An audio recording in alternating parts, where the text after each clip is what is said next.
الرحمن الرحیم وبہ نستعین وہو خیر ناصر ومعین۔ حضرت ابراہیم علیہ السلام کے متعلق فص ابراہیمی سے ہم نے پچھلی نشست میں اپنی گفتگو کا آغاز کیا تھا، جس میں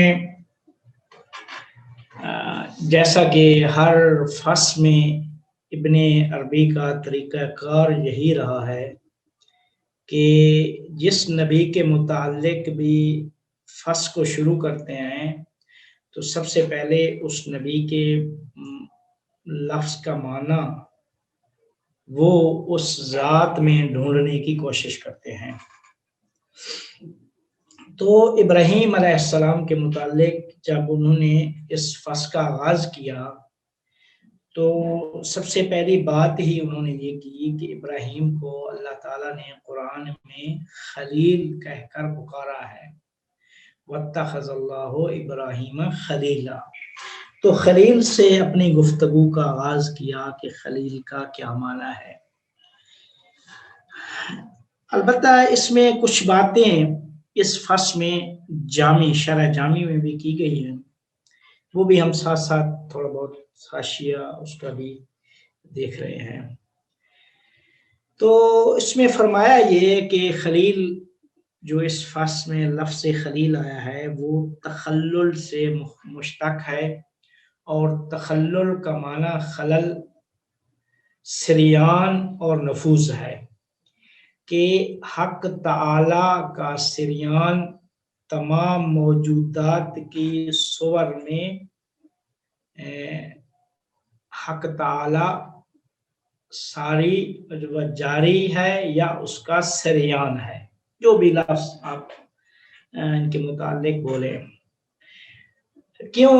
در حقیقت جو ابن عربی کا نظریہ وحدت الوجود، تو ان ساری باتوں کی بنیاد وہ وحدت الوجود ہے، کہ جہاں پہ اس وحدت میں مخلوقات اور حق تعالی کی وحدت ہے، تو اس وحدت کو بنیاد بنا کر مخلوقات کی تخلیق اور یہ جو کثرت وجود میں آئی ہے، ان کثرات میں اس وحدت کو ڈھونڈنے کی کوشش کرتے ہیں۔